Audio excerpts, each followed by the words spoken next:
Ilang minuto kong kinimkim ang mensahe sa akin ni Mommy, I'm trembling while I reply, okay. Ni minsan ay hindi ko nasabi kay Zero na magkikita kami, at hindi ko rin sinabi sa kanya na may koneksyon kami hanggang ngayon. Ayaw ko siyang maabala, lalo na't malapit nang magbukas ang kanyang bagong hotel. Kaya ko naman, sana. Kinahapunan ganun din nang makauwi ang tatlo, masaya ang bungad nila nang umuwi sila. Kinuwento agad nila ang nangyari sa kanila, habang pinupunasan ko ang kanilang katawan, at sila naman ay kumakain ng merienda kasama ang kanilang mga kaibigan. Si Elian Mommy natamba pa nga, pumunta kami sa loob ng parang cave, kwento ni Elliot sabay tawa pa niya. Elian frowned and looked at Elliot. Ikaw nga nadapa din asak pa ni Elian. Napatingin ako sa kanilang dalawa na nagbabangayan na naman. Pero Mommy walang masakit, promise sabay taas pa ng kanang kamay ni Elliot.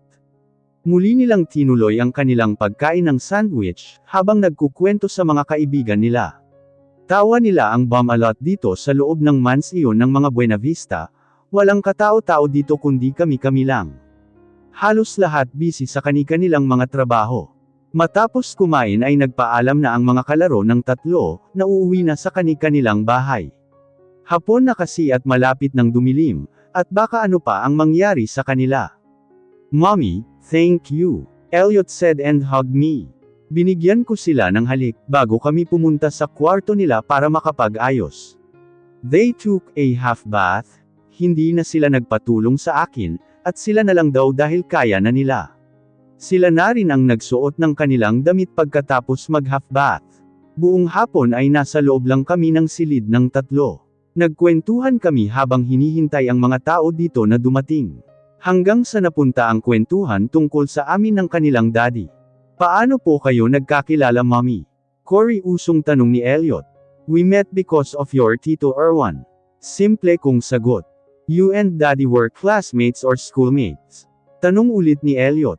Nah, Erwan is my classmate back then, not your daddy. Kumunot ang noo ni Elliot sa aking sagot, matagal din bago nagproseso sa kanyang isip. Para bang may kung ano siyang iniisip. You mean, Dad is older than you? Sabay tango ko. Katahimikan ang bomb-a-lot sa amin. I'm brushing my hands on Elliot and Cronus' hair, while Elian is laying on my legs. Why Daddy didn't know us Mommy? Noong na-hospital si Cronus dati.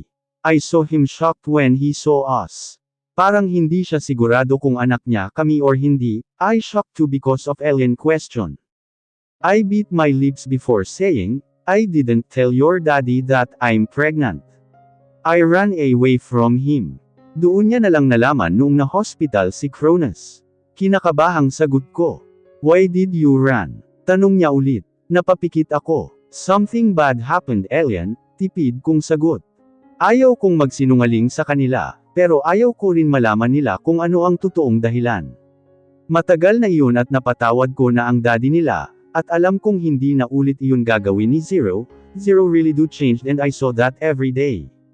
Dahil tahimik lang kaming tatlo, nadinig namin ang pagkatok sa pinto, pagbukas ay bumungad si Myrna, at sabi niya'y kakain na. Sabay kaming apat na lumabas sa silid, at nagtungo sa dining area. Nandoon na si Mommy nakaupo, at nakapambahay ng bihis. Kanina ka pa, Mommy? I asked and sat on chair. An hour ago, hindi ko na kayo inistorbo.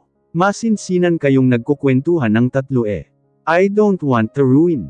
She said and kissed my cheeks. Tumango lang ako sa kanya. Bumababa na din ang mag-asawang Buena Vista sa kanilang mga silid. Walang Zero at Erwan ang nandito ngayon. Umupo ang mag-asawa sa kanilang mga upuan, at nagsimula na kaming kumain. Ma'am, can I ask? I interrupted. Nagturo pa si Mrs. Buena Vista sa kanyang sarili bago ngumisi, iha naman. Don't call me ma'am, you're not my servant or what?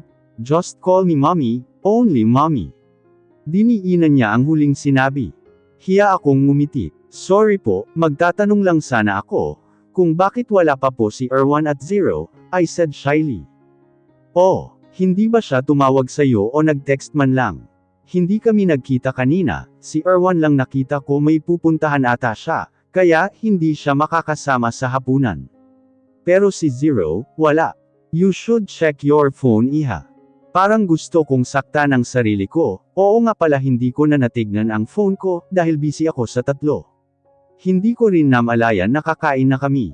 Baka nagtawag o nag-text na doon si Zero, kaya wala siya ngayong hapunan.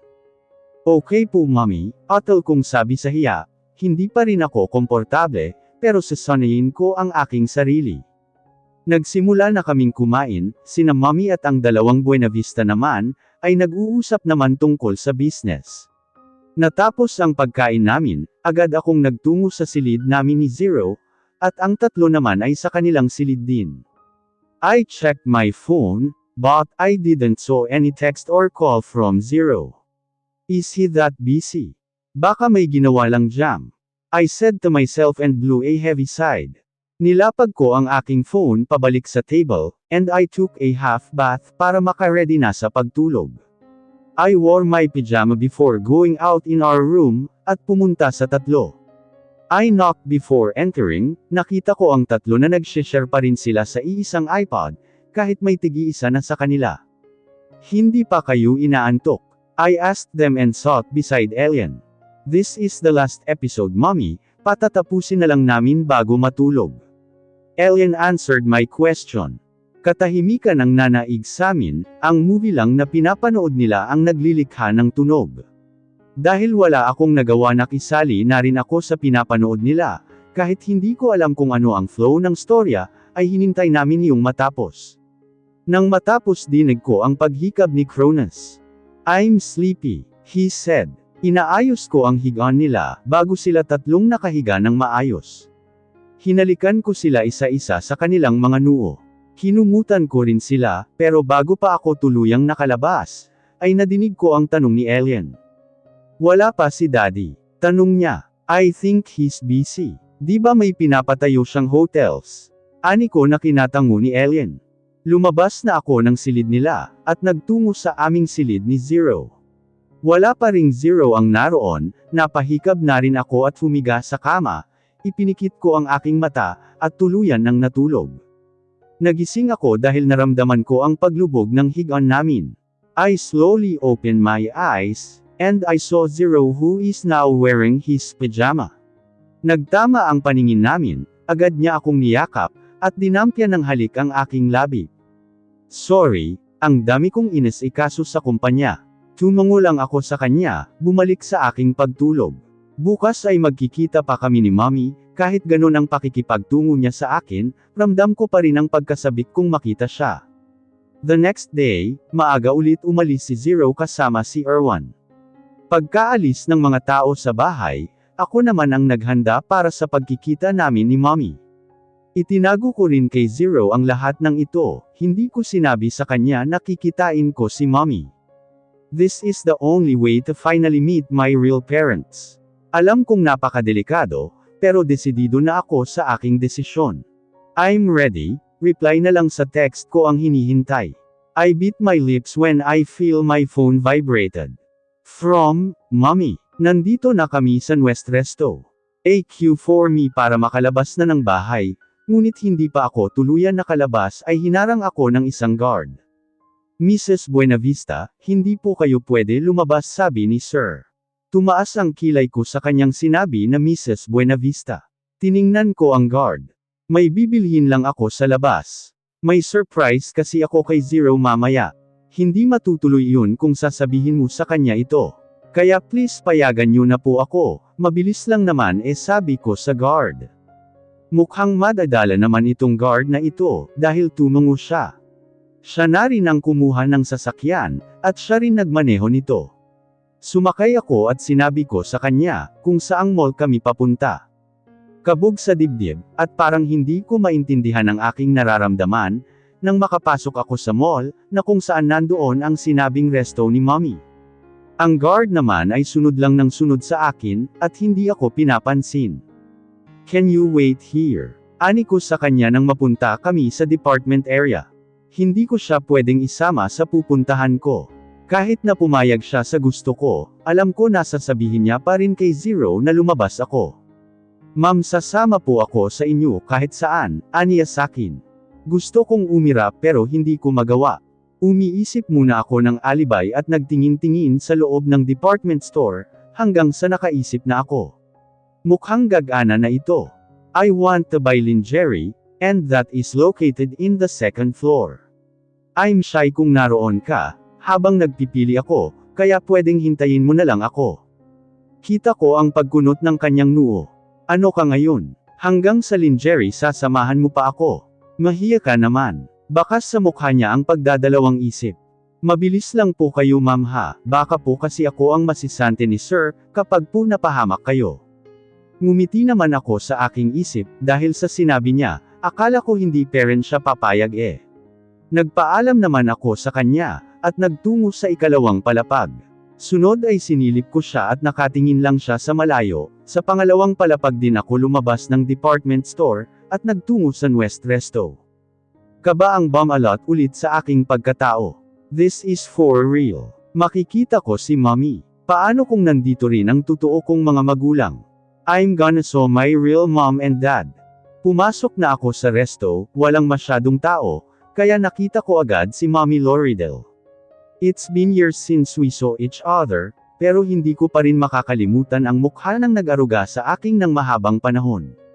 She is still beautiful even though she gained white hair. Ang akala ko ay kami lang, ngunit hindi maiwasan na pumirmi ng sakit ang aking puso, nang makita ko si ate. Hindi na malaki ang kanyang tiyan, naka-red lipstick siya at naka-tube black dress. Jam, you are here. Ani ni ate na mas lalo kumaba sa akin. Sit here Jam, aya sa akin ni ate. She even smiling, I know it's fake. Umupo naman ako sa harap nilang dalawa, kahit na gustong-gusto kong hagkan si mommy, hindi ko ginawa baka kung ano pa ang mangyari dito. I know, they hate me very much. Hindi ko naman ipipilit ang sarili ko sa kanila eh. Pero masakit talaga. Pinayagan ka ni Zero? Tanong ni ate sa akin. Umiling ako sa kanya, at hindi na rin siya nagtanong pa. Nilapag na ang mga pagkain, parang wala kaming hindi pagkakaunawaan dito. They are too calm and smiling, obviously fake. I'm going straight to the point, hindi ko kayang makipagplastikan sa babaeng ito. Si ate sabay tingin sa akin. Sabi ko na, si ate, magiging mabait sa akin. Parang hindi mangyayari yan, ang laki ng galit niya sa akin eh, kulang na nga lang tapusin niya ako, para maging maligaya siya. Can you calm down darling? Mahina hong sabi ni mommy kay ate. Mom naman, you know that I can't stand seeing this face. Sabay turo niya sa akin. Ang mang-aagaw nating ampon. Kung hindi mo yan inaruga at hindi na kinupkop, sana maganda na ang pamumuhay natin, sana wala akong kaga kay Zero. Tumaas ng kaunti ang kanyang boses. Mabuting walang gaanong tao, dahil kung marami mahihiya talaga ako, dahil tinawag niya akong witch at ampon sa harap ng madaming tao.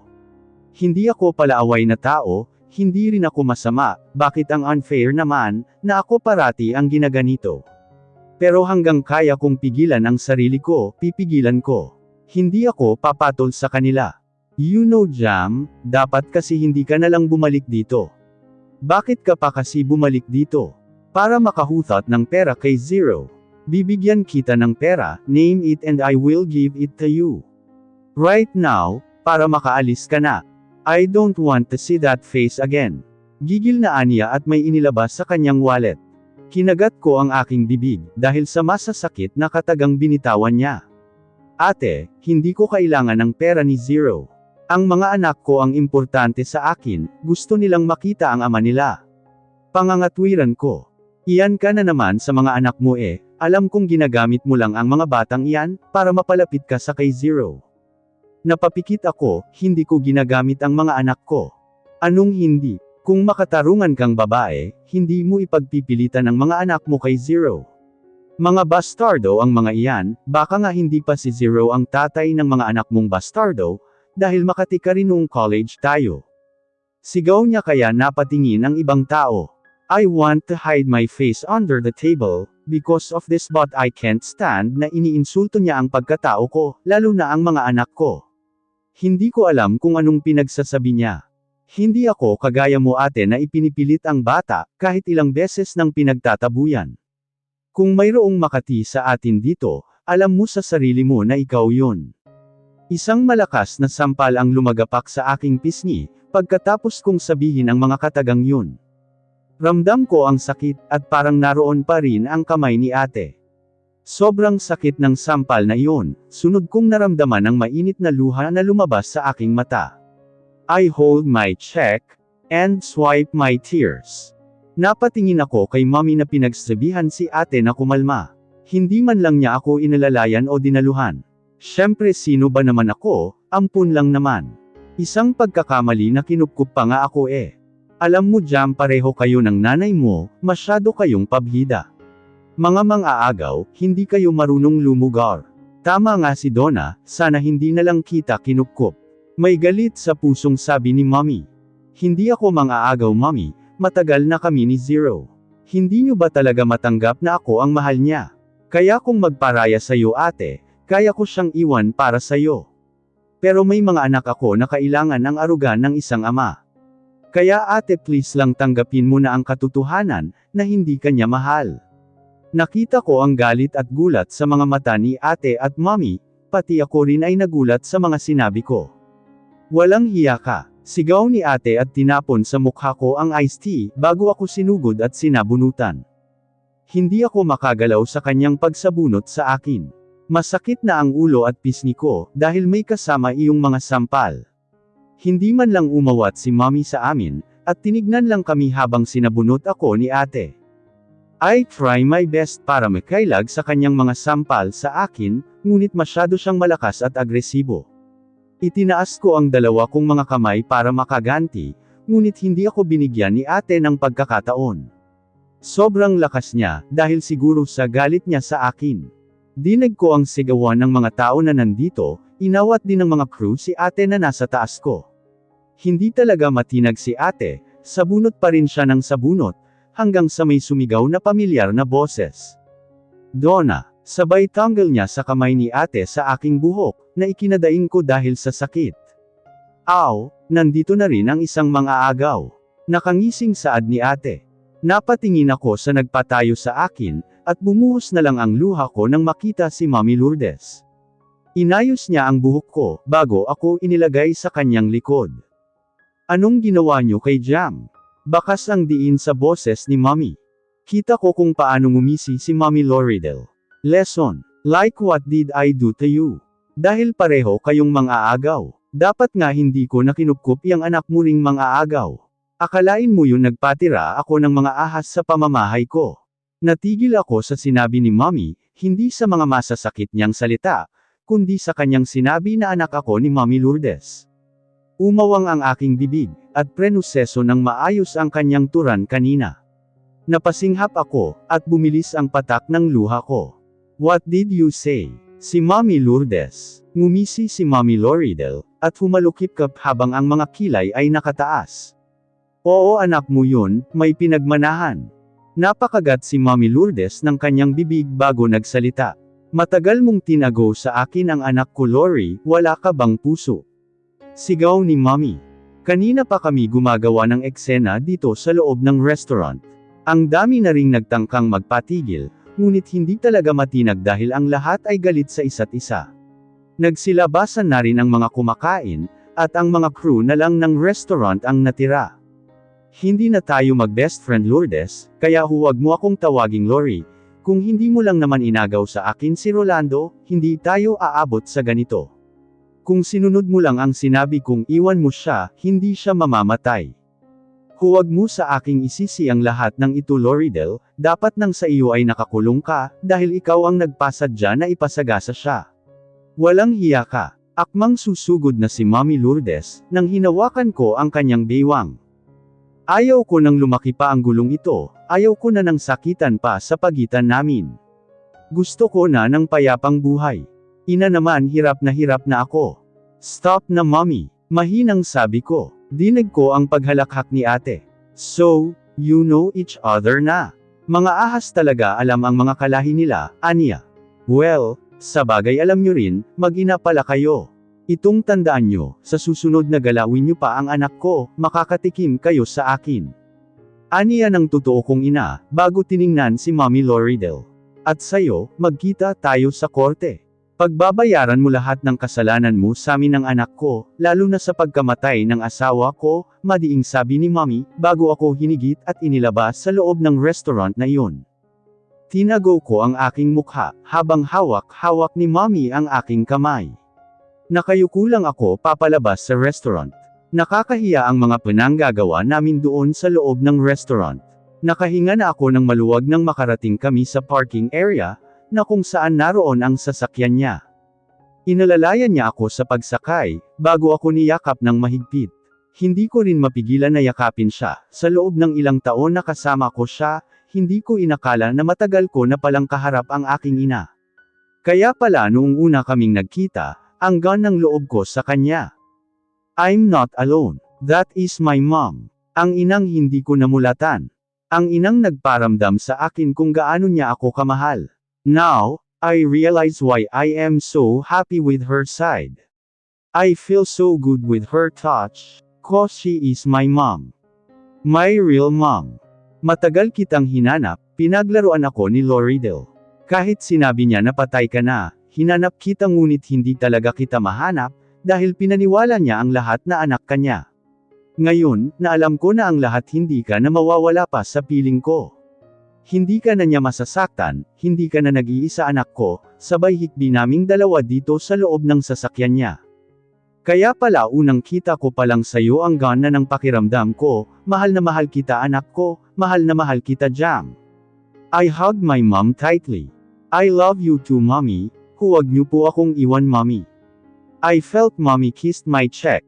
Hindi kita iiwan, pangako yan anak ko.